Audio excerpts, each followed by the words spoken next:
नमस्कार विद्यार्थी मित्रो, आज आपण इयत्ता 9मध्ये मॅथ्स पार्ट 2 मध्ये unit 9 surface area and volume यामधील प्रॅक्टिस सेट 9.3 सोडून पाहणार आहोत।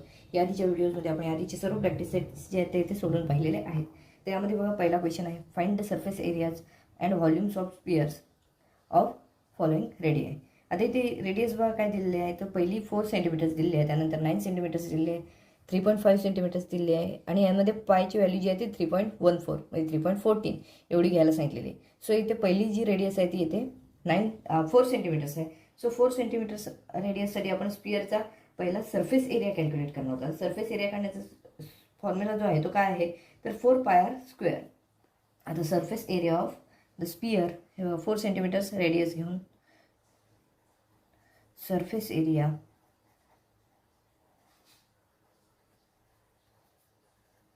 Of sphere is equal to 4πr²।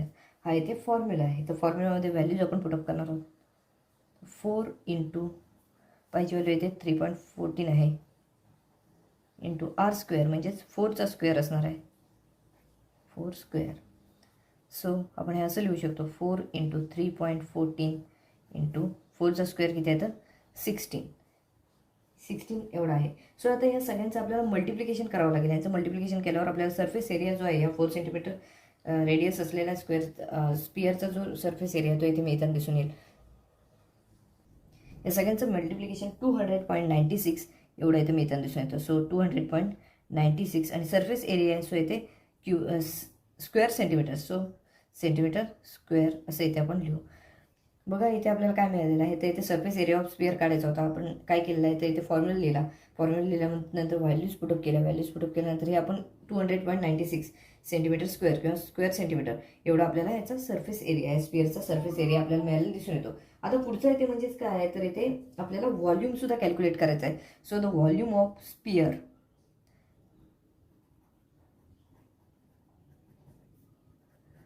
Sphere is equal to 4/3πr³ हा इथे फॉर्म्युला आहे।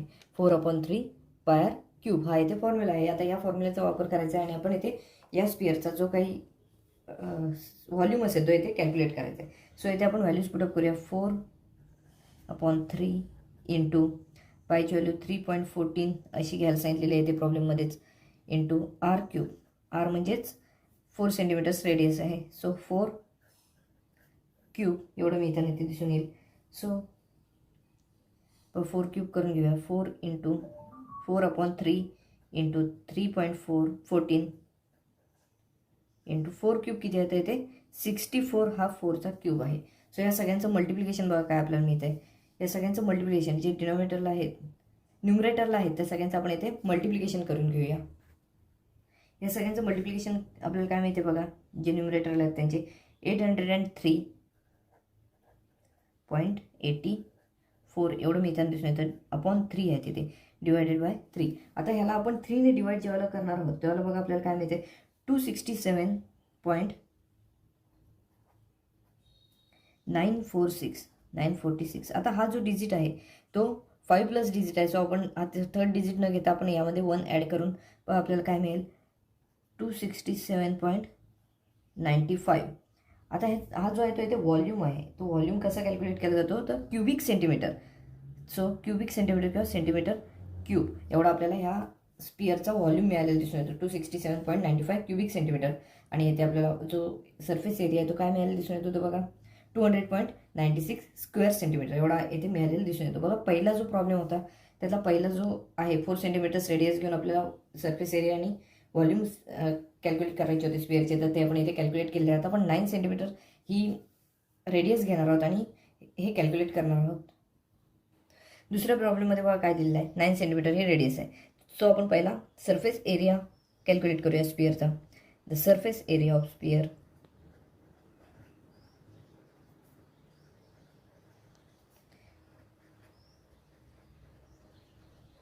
Is equal to 4πr²। 4πr²। आता ह्याच्यामध्ये व्हॅल्यूज पुटअप करूया। 4 इंटू पायची व्हॅल्यू इथे 3.14 आहे, 3.14 इंटू आरची व्हॅल्यू इथे 9 दिलेली आहे। सो 9 स्क्वेअर येणार आहे इथे, म्हणजेच काय होईल बघा 4 इंटू 3.14 इंटू 9 स्क्वेअर किती आहे, तर इथे 81 आहे. आता ह्या सगळ्यांचं आपल्याला इथे मल्टिप्लिकेशन करावं लागेल, तरच आपल्याला इथे ह्याचा सरफेस एरिया जो आहे तो इथे मिळताना दिसून येईल. या सगळ्यांचं मल्टिप्लिकेशन 1017.36 एवढं मिळताना दिसून येते. सो हा एरिया असल्यामुळे इथे स्क्वेअर सेंटीमीटर किंवा सेंटीमीटर स्क्वेअर असं आपण याचं युनिट लिहिणार आहोत. बघा इथे आपण फॉर्म्युला लिहिला आहे, फॉर्म्युलामध्ये व्हॅल्यूज पुटअप केल्या आणि इथे आपण जो सरफेस एरिया ऑफ स्पियर आहे तो इथे कॅल्क्युलेट केला आहे. आता त्यानंतर आपल्याला व्हॉल्यूम ऑफ स्पियरसुद्धा कॅल्क्युलेट करायचं आहे. सो आपण व्हॉल्यूम ऑफ स्पियर कॅल्क्युलेट करूया.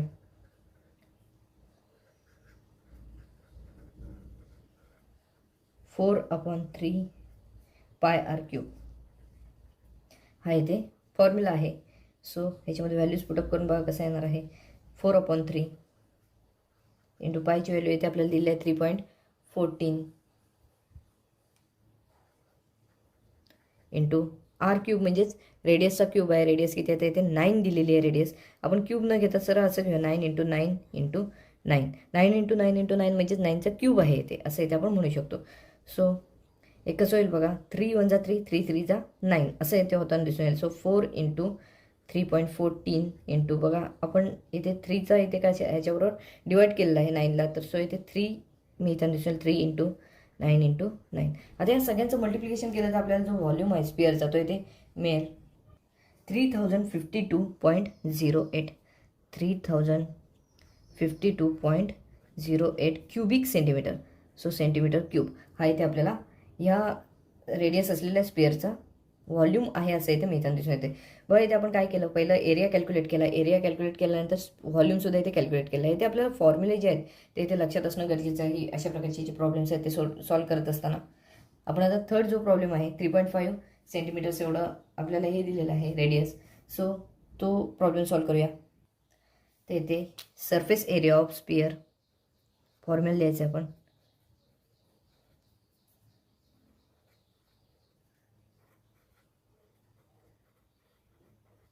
Is equal to 4 pi r square.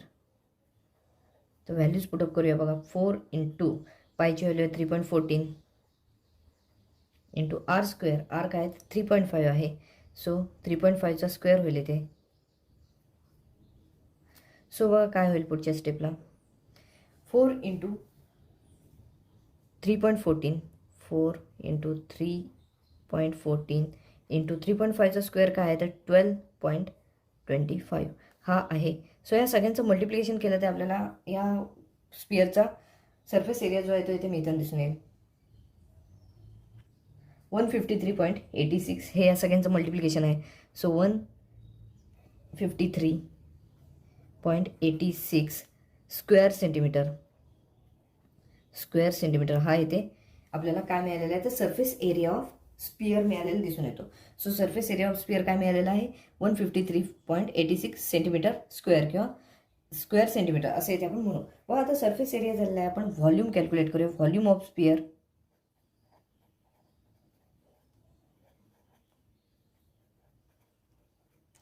Volume of स्पियरचा फॉर्म्युला आहे 4/3 pi R cube.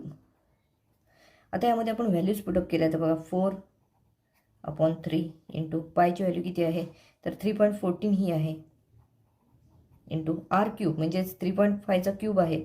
So 3.5 into 3.5 into 3.5 या सगळ्यांचं मल्टिप्लिकेशन करून याला 3ने आपण डिवाईड करू तेव्हा बघा आपल्याला काय मिळेल. या सगळ्यांचं मल्टिप्लिकेशन करून त्याला 3ने डिवाईड केलं तर इथे आपल्याला 179.50 एवढं मिळताना दिसून येत आहे. सो हा जो आहे तो इथे व्हॉल्यूम आहे.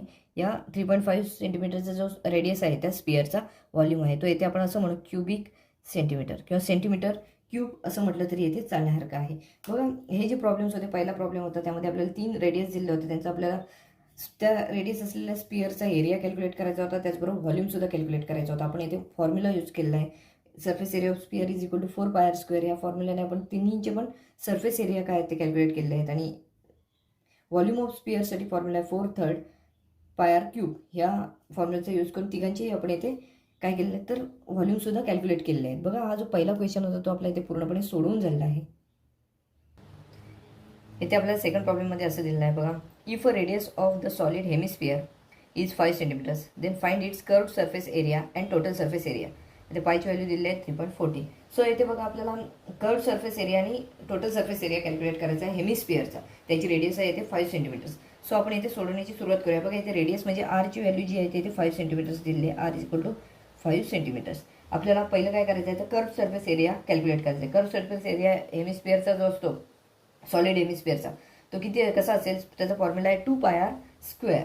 सो त्या फॉर्म्युल्याने इथे आपण कर्व सरफेस एरिया कॅल्क्युलेट करूया. The curve surface area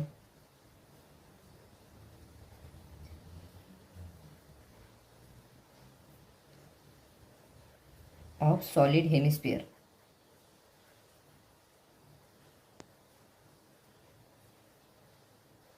is equal to 2πr². हा फॉर्म्युला आहे कर्व सरफेस एरिया कॅल्क्युलेट करण्यासाठी. आता 2 इंटू पायची व्हॅल्यू किती आहे तर 3.14 इंटू r² म्हणजेच 5 इंटू 5 होणार आहे. सो आपण इथे लिहिताना असं लिहिलं आहे 5 इंटू 5 2. सो आता याची सगळ्यांची मल्टिप्लिकेशन केली तर आपल्याला येते 157 सेंटीमीटर स्क्वेअर एवढं मिळताना दिसून येतं. सो या ती सगळ्यांची मल्टिप्लिकेशन केली तर 157 स्क्वेअर सेंटीमीटर एवढा आपल्याला ह्या हेमिस्फिअरचा कर्व सरफेस एरिया जो आहे त्याचा सरफेस एरिया आहे ते बघायला मिळतोय. बघा इथे 157 हे पहिलं आपण काढलेलं आहे उत्तर. त्यानंतर बघा आपल्याला काय विचारलं कर्व सरफेस एरिया त्याचबरोबर टोटल सरफेस एरिया इथे काढायचा आहे. आणि टोटल सरफेस एरियाचा फॉर्म्युला आहे 3πr². आता 3πr² हा फॉर्म्युला यूज करायचा आहे आणि आपण इथे टोटल सरफेस एरिया काढायचा आहे. Total surface area of solid hemisphere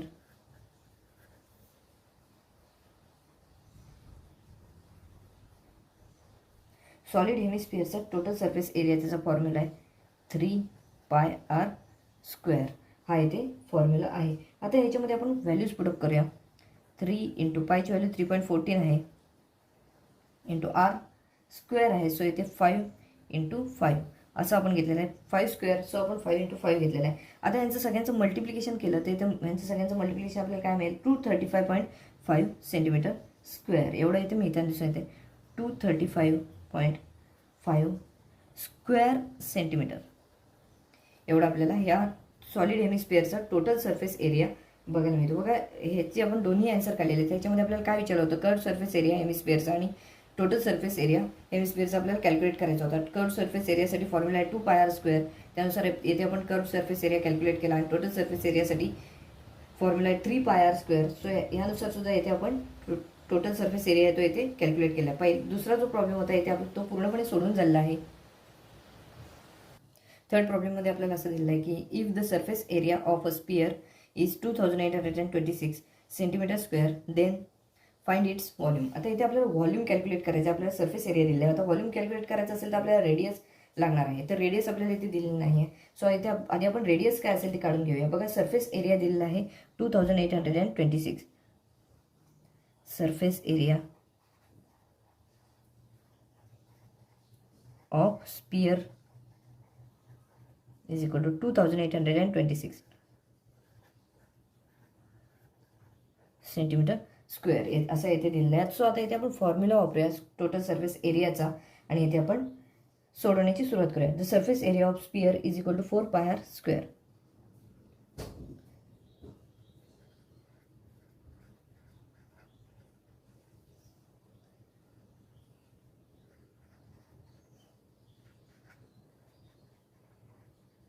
is equal to 4πr². हा इथे फॉर्म्युला आहे. आता या फॉर्म्युल्यामध्ये व्हॅल्यूज पुटअप करूया आणि सोडवण्याची सुरुवात करूया. बघा इथे टोटल सरफेस एरिया आपल्याला दिलेला आहे 2826 centimetre square is equal to इथे 4 इंटू पायची व्हॅल्यू इथे दिलेली आहे. पायची व्हॅल्यू आपल्याला या प्रॉब्लेममध्ये दिलेली आहे. सो इथे आपण 3.14 ही व्हॅल्यू घेऊया इंटू r² आहे तसंच राहील कारण आरची व्हॅल्यू आपल्याला इथे कॅल्क्युलेट करायची आहे. आता आरची व्हॅल्यू कॅल्क्युलेट करायची असेल तर 4 इंटू 3.14 जे आहे ते इक्वल टू साईनच्या ह्या बाजूला आणावे लागतील. सो ते डिवाईडसाठी येतील. आपण साईड चेंज करून घेऊया आणि लिहूया r is equal to 2826 upon 4 into 3.14. आता रफवर हे आपण मल्टिप्लिकेशन करून त्याने 2826ला आपण डिवाईड केलं तर ते आपल्याला काय मिळेल बघा. आपण रफवर हे डिवाईड केलं तर इथे आपल्याला 225 एवढं मिळताना दिसून येतं. आर स्क्वेअर आहे तिथे, r square is equal to 225 एवढं मिथेन दिसून येतं. सो आर स्क्वेअर जर 225 असेल तर आरची व्हॅल्यू येते, म्हणजे दोन्ही बाजूंचं रूट घेतलं by taking root of both sides. R स्क्वेअरचं रूट आहे आर आणि 225चं रूट आहे 15. आपल्याला येते बघा ह्याची व्हॅल्यू जी आहे आर म्हणजे रेडियस, त्याची व्हॅल्यू येते मिळाली 15 सेंटीमीटर. आता 15 सेंटीमीटर आरची व्हॅल्यू असेल तर येते आपल्याला त्यावरून जो आपल्याला काढायचा आहे काय तर फाइंड इट्स व्हॉल्यूम जो कॅल्क्युलेट करायचा आहे स्पिअरचा तो येथे आपण सहजपणे करू शकतो. व्हॉल्यूम स्पिअरचा कॅल्क्युलेट करण्यासाठी जो फॉर्म्युला आहे तो आहे 4/3 पाय आर क्यूब. सो त्यानुसार आपण लिहूया volume of sphere is equal to 4/3 pi R cube. आता यामध्ये आपण व्हॅल्यूज पुटअप करूया. 4/3 इंटू पायची व्हॅल्यू इथे 3.14 आहे इंटू आर क्यूब म्हणजेच काय तर आरची व्हॅल्यू इथे 15 मिळालेली आहे. सो 15 इंटू 15 इंटू 15 असं यांचं तिघांचंही मल्टिप्लिकेशन मेथड दिसून येईल. सो हे आता मल्टिप्लिकेशन करूया. हे सगळ्यांचं मल्टिप्लिकेशन काय येईल ते बघूया आणि त्याला आपण 3ने डिवाईड करूया. या सगळ्यांचं मल्टिप्लिकेशन आहे 42,390. यांचं सगळ्यांचं मल्टिप्लिकेशन आहे त्याला 3ने डिवाईड करायचं आहे. सो आपण येथे बघा 3ने जेव्हा याला डिवाईड करू तेव्हा आपल्याला येते 14,130 एवढं आपल्याला येथे डिवाईड केल्यानंतर जो क्वेश्चन आहे तो इथे मिळताना दिसून येतोय. आता बघा हा जो आहे तो इथे व्हॉल्यूम आहे, व्हॉल्यूम ऑफ स्पिअर. सो इथे आपण म्हणू क्युबिक सेंटीमीटर. हे आपलं इथे आन्सर असेल. आता इथे आपल्याला काय दिलं होतं तर इथे सरफेस एरिया दिला होता, total surface area. Total surface एरियावरून आपण इथे आर म्हणजेच रेडियसची व्हॅल्यू कॅल्क्युलेट केली. रेडियसची व्हॅल्यू कॅल्क्युलेट केल्यावर व्हॉल्यूम जो होता स्पिअरचा तो इथे आपण 14,130 क्युबिक सेंटीमीटर एवढा कॅल्क्युलेट केलेला आहे. बघा हा जो थर्ड प्रॉब्लेम होता तो इथे आपला पूर्णपणे सोडून झालेला आहे. फोर्थ प्रॉब्लेममध्ये बघा आपल्याला काय दिलेलं आहे. Find the surface area of a sphere if it's volume is 38,808 cubic centimetre. आपल्याला इथे पायची व्हॅल्यू दिली आहे 22/7 ही घ्यायला सांगितलेली आहे. त्यानुसार आपण इथे सोडवण्याची सुरुवात करूया. बघा इथे आपल्याला काय दिलं, व्हॉल्यूम ऑफ स्पिअर दिलेला आहे.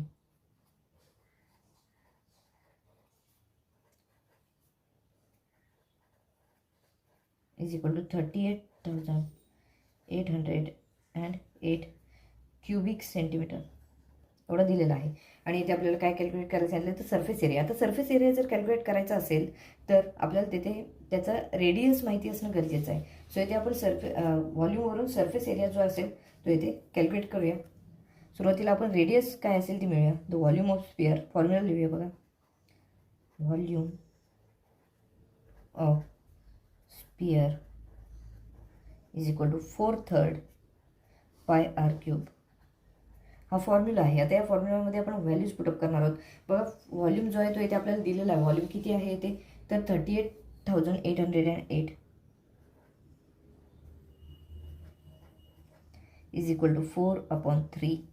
पायची व्हॅल्यू इथे आपल्याला 22/7 घ्यायला सांगितलेले आहे into r cube. R cube आहे तसंच राहील. आता हे डिनॉमिनेटरला जे आहे ते इक्वल टू साईनच्या या बाजूला येतील न्यूमरेटरला आणि हे न्यूमरेटरला आहे ते डिनॉमिनेटरला जाते. सो साईड चेंज करून बघा कसं होईल. R cube is equal to 38,808 into 3 into 7/4 into 22 असं इथे मिळताना दिसून येतील. जेव्हा आपण न्यूमरेटरला जे आहे त्यांचं मल्टिप्लिकेशन केलं तर किती मिळतील बघा. ह्यांचं सगळ्यांचं जेव्हा मल्टिप्लिकेशन करतो आपण तेव्हा बघा r cube is equal to 8,14,968 एवढं मिळताना दिसून येईल अपॉन 4 इंटू 22 आपल्याला 88 मिळताना दिसून येतील. सो यांचं मल्टिप्लिकेशन आहे बघा 8,14,968 एवढं आपल्याला मिळताना दिसून येते. आणि डिनॉमिनेटरला जे आहेत 4 इंटू 22 याचं 88 हे मल्टिप्लिकेशन मिळताना दिसून येते. So r cube is equal to आता आपण न्यूमरेटरला जेव्हा डिनॉमिनेटरने डिवाईड करणार आहोत तेव्हा किती मिळेल 9,261 एवढे मिळताना दिसून येतात. आणि 9,261 हा जो आहे तो 21चा क्यूब आहे. सो आता इथे आपण काय करूया by taking roots cube roots of both sides. Cube root r क्यूबचं काय येणार तर आर येईल आणि 9,261चं क्यूब रूट आहे 21.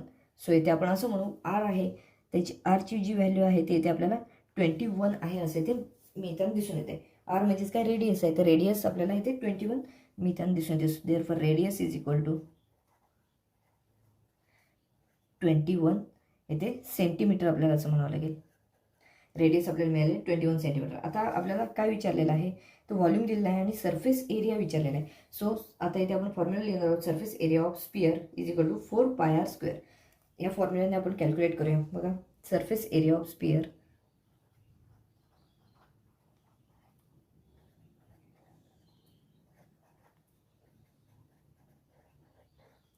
Is equal to 4πr². हा फॉर्म्युला आहे. आता याच्यामध्ये व्हॅल्यूज पुटअप करूया. 4 इंटू पायची व्हॅल्यू आहे ते आपल्याला सांगितलेलं आहे 22/7. सो 22/7 घेतली इंटू r² म्हणजेच 21चा स्क्वेअर, 21 इंटू 21. आता बघा इथे आपण काय केलं तर 7 3 जा 21 हे आपल्याला माहिती आहे. 7 3 जा 21. सो इथे काय शिल्लक राहील बघा, इथे 21 ऐवजी 3 शिल्लक राहील आणि हे 7 जे आहेत ते इथे इलिमिनेट होतील. सो सरफेस एरिया काय मिळेल बघा, 4 इंटू 22 इंटू 4 इंटू 22 केलं. त्यानंतर इथे 7 3 जा 21 घेतलं, त्यामुळे इथे 3 राहिले इंटू 3 इंटू 21 पुढचे आहेत तसेच. व ह्या सगळ्यांचं आपण मल्टिप्लिकेशन केलं तर इथे आपल्याला जो सरफेस एरिया आहे त्या स्पिअरचा तो इथे मिळेल 5544 5544 स्क्वेअर सेंटीमीटर. हा एवढा याचा ह्या स्पिअरचा आपल्याला सरफेस एरिया आहे असे इथे मिळताना दिसून येईल. So the surface area of sphere is, therefore surface area of sphere is equal to काय असेल बघा 5544 स्क्वेअर सेंटीमीटर. एवढा आपल्याला इथे मिळताना दिसून येतो. यामध्ये बघा आपल्याला काय दिलं होतं, तो व्हॉल्यूम दिलेला होता. व्हॉल्यूमवरून आपल्याला सरफेस एरिया कॅल्क्युलेट करायला सांगितलं होतं. आता व्हॉल्यूमवरून सरफेस एरिया जर कॅल्क्युलेट करायचा म्हटलं तर इथे आपल्याला रेडियस माहीत असणं गरजेचं आहे. सो आपण काय केलं, सुरुवातीला व्हॉल्यूमचा फॉर्म्युला यूज करून रेडियस काय असेल या स्पिअरची ती इथे कॅल्क्युलेट केली. रेडियस मिळाल्यानंतर रेडियसवरून आपण हा सरफेस एरिया ऑफ स्पिअर हा जो फॉर्म्युला आहे 4πr² हा यूज केला आणि इथे आपण सरफेस एरिया जो स्पिअरचा आहे तो इथे आपण मिळवलेला आहे 5544 स्क्वेअर सेंटीमीटर. हा जो प्रॉब्लेम आहे तो इथे आपला पूर्णपणे सोडवून झालेला आहे. 5th प्रॉब्लेममध्ये बघा काय दिलं, volume of a hemisphere is 18,000 pi cubic centimetre, then find its diameter. आता इथे आपल्याला डायमीटर कॅल्क्युलेट करायचं आहे. डायमीटर कॅल्क्युलेट करण्यासाठी आपल्याला रेडियस माहिती असणं गरजेचं आहे. सो आपण ह्या जो हेमिस्पियर आहे तो हेमिस्पियरची रेडियस काय असेल ती आधी कॅल्क्युलेट करूया. व्हॉल्यूम काय दिलेलं आहे तर 18,000 pi. Volume of hemisphere is equal to 18,000 pi एवढा आपल्याला व्हॉल्यूम दिलेला आहे. सो इथे आपण व्हॉल्यूम ऑफ हेमिस्पियरचा फॉर्म्युला यूज करूया आणि रेडियस काय मिळते ती इथे बघूया. द व्हॉल्यूम ऑफ हेमिस्पियर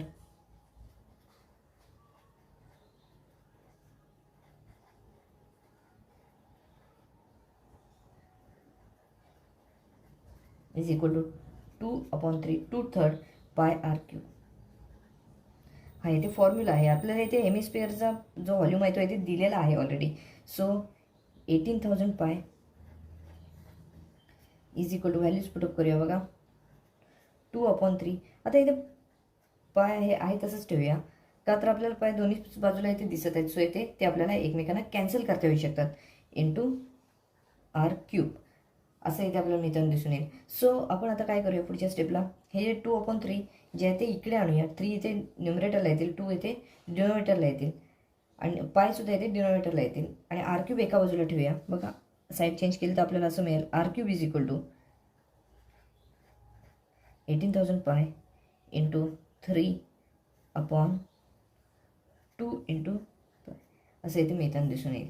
बघा आता हे जर आपण मल्टिप्लिकेशन केलं तर r³ इज इक्वल टू ह्या पाय आणि ह्या पाय एकमेकांना कॅन्सल होतील म्हणजे इलिमिनेट होतील.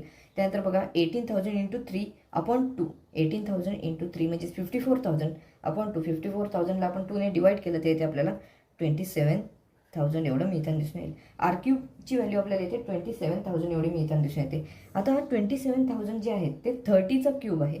So by taking cube roots of both sides, cube roots आपण घ्यायच्या दोन्ही साईडची, आपल्याला बघा r³ क्यूब रूट आहे r मिळेल इज इक्वल टू 27,000चं क्यूब रूट आहे ते 30 एवढं मिळताना दिसेल. म्हणजे 30 सेंटीमीटर्स एवढी आपल्याला आरची व्हॅल्यू मिळते. आर म्हणजेच काय तर रेडियस आपल्याला मिळते 30 centimetre is equal to 30 centimetres. Radius जर 30 सेंटीमीटर्स असेल तर डायमीटर जो आहे तो रेडियसचे डबल असतो. सो डीची व्हॅल्यू आपल्याला इथे कॅल्क्युलेट करणं सहज शक्य आहे. D is equal to 2R हा फॉर्म्युला आहे. सो याच्यामध्ये बघा आपण डीमध्ये 2 इंटू आरची व्हॅल्यू इथे आपल्याला 30 मिळालेली आहे. सो 2 इंटू 30 घेतलं तर इथे आपल्याला डीची व्हॅल्यू किती मिळते, 2 इंटू 30 60 मिळताना दिसून येते. सो बघा डी म्हणजेच काय तर डायमीटर, डायमीटर ऑफ हेमिस्फियर आहे. Therefore diameter of hemisphere is 60 centimetres. Diameter of hemisphere is 60 centimetres. इथे बघा हे हा जो प्रॉब्लेम होता तो सोडून झाल्यानंतर आपल्याला इथे काय मिळालेलं आहे, तर इथे डायमीटर मिळालेलं आहे. सुरुवातीला आपल्याला काय दिलं होतं, तर इथे व्हॉल्यूम दिलेलं होतं हेमिस्फियरचा आणि डायमीटरचं काढायला सांगितलं होतं. आता व्हॉल्यूम दिलेलं असलं आणि डायमीटर काढायचं असेल तरी आपल्याला इथे रेडियसची गरज आहे. रेडियस मिळवण्यासाठी आपण व्हॉल्यूमचा फॉर्म्युला लिहिला 2/3 पायर क्यूब आणि त्यानुसार पुढे सोडत आपण रेडियसची जी काय व्हॅल्यू आहे ती येथे आपण मिळवली. आणि रेडियस आणि डायमीटर याच्यामध्ये काय संबंध असतो, तर डायमीटर हा रेडियसच्या डबल असतो. सो इथे आपण फॉर्म्युला लिहिला D is equal to 2R. यानुसार आपण काय केलं, 2 इंटू 30 केल्यामुळे डीची व्हॅल्यू आपल्याला किती मिळाली आहे, तर 60 सेंटीमीटर्स एवढी मिळालेली दिसून येते. डायमीटर हा 60 सेंटीमीटर आहे. हा जो प्रॉब्लेम होता तो प्रॅक्टिस सेटमधला शेवटचा प्रॉब्लेम होता. हा व्हिडिओ आपण इथेच थांबवतो. व्हिडिओ आवडला असेल लाईक करा, जास्तीत जास्त शेअर करा आणि चॅनल नवीन असेल तर चॅनल सबस्क्राईब करायला विसरू नका. धन्यवाद.